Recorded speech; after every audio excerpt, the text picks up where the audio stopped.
December is the time of year nostalgia runs deep.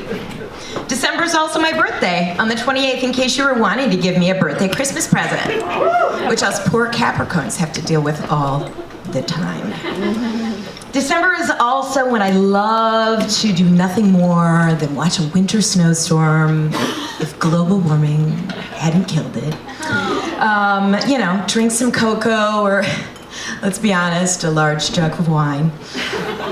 I love to watch It's a Wonderful Life, wrap presents, and think about one of my favorite December pastimes, sledding, or some might call it tobogganing.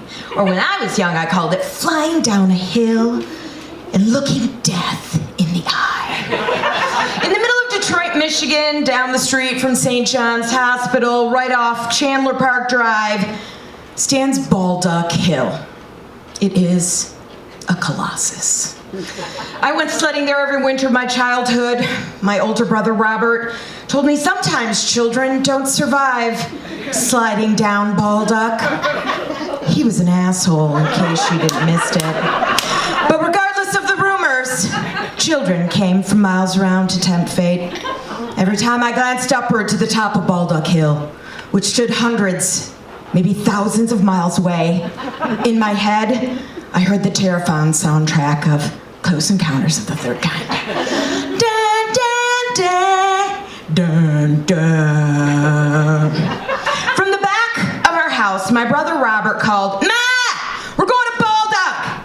Is Kimberly with you?" "Yeah." Robert glared at me with pure, unadulterated loathing. Okay, couldn't resist that one.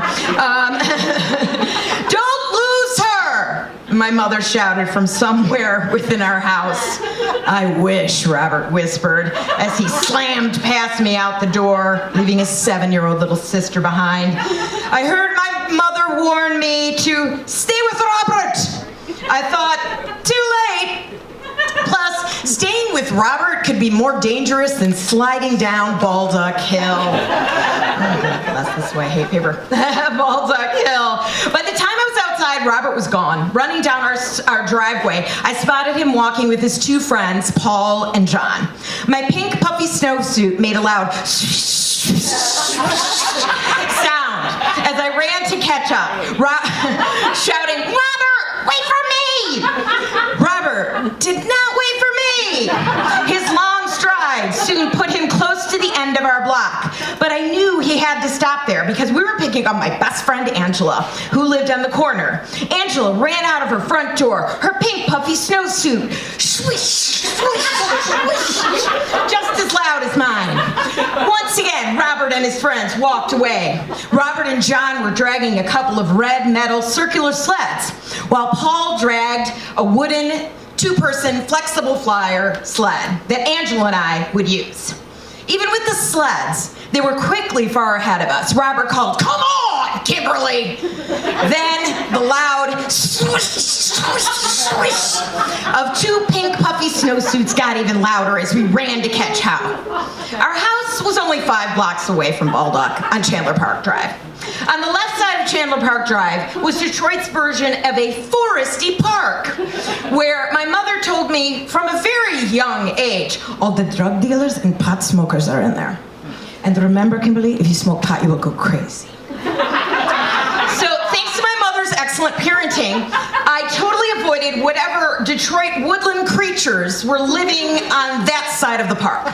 On the right side of Chandler Park Drive was the sports side with soccer fields and baseball fields and Baldock Hill.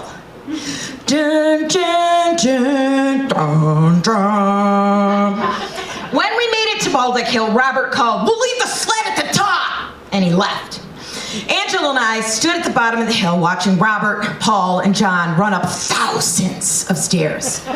Or maybe it was like 30 stairs. On the side of the hill that led to the tippy top. Angela took my hand and said, "Let's go." About an hour later, maybe it was like 8 minutes, Angela and I arrived at the top. The wind whipped across our faces like icicles slicing our skin. We stood, tightly holding hands, searching for the wooden 2-person flexible flyer that Robert had left at the top. We found the sled, Still holding hands, we carefully moved it towards the edge of the hill. Looking around, children and adults of all ages were sliding away with screams, some of them good, some of them not good. We watched a girl about my age fall off her sled at the bottom like a snow angel, a dead snow angel. Maybe we should, were the only words I got out before someone picked me up by my hood and dropped me on the front of the sled. Then I heard Angela squeal as she was dropped on the flexible fire right behind me. An evil voice that could only belong to my brother Robert shouted, "Hold on!" And I felt Angela quickly wrap her arms around my waist as we were shoved forward. You know those horror movie screams that ring in your ears for days after you've seen the film? That was Angela and I all the way down. Robert was 3 years older than us and a hockey player, so when he pushed us, we flew down the hill like 100 miles an hour. Maybe it was like 10 miles an hour. But the screams of horror continued, crackling through the air until we came to the bottom of the hill and the flexible fire turned into a stop. Angela and I didn't move a muscle. We stayed on that sled, breathing heavily, shocked to be alive. What we didn't know, but we're about to find out, was Robert had jumped onto his metal flexible flyer sled the second after he pushed Angela and I down the hill. Now Robert, being the maniac he was, would spray water on his flexible flyer and then leave it outside so that it would like ice up and he could slide down the hill lightning fast. You know, so he could smash into his little sister and ram her sled, which is exactly what happened. Angela and I flew off our sled to the sound of Robert's insane laughter. He didn't even look to see if we were okay. He just grabbed his sled and laughed his way back up the hill. "Are you okay?" Angela asked as she slowly stood up. "I don't think so." I was fighting back tears, hating my brother more than I had ever hated him before. Angela helped me up, and then she patted me down and asked, "Does anything hurt?"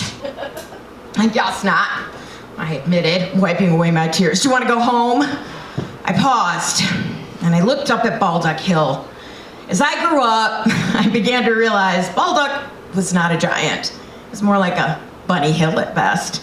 But at 7 years of age, and for a long time after, that hill was a symbol of all my fears.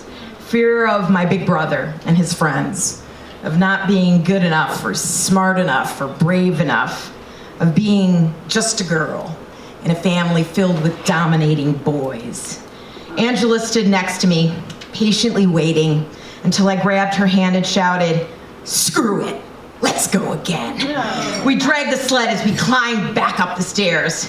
That December became the December I began to face my fears. With each step up, my courage created to conquer the Colossus. At the top, we climbed onto the sled by ourselves this time. And I shouted, "You ready?" Angela shouted, "Ready!" We pushed up, filled with laughter instead of screams. We slid down the hill that was once a giant, right through our fears. But this time, at our backs, was a triumphant echo of dun dun dun dun dun.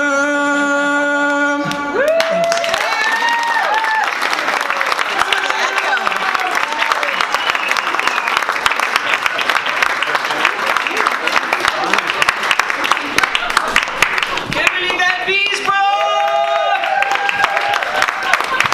And Mike on the sound. Nice reverb cue.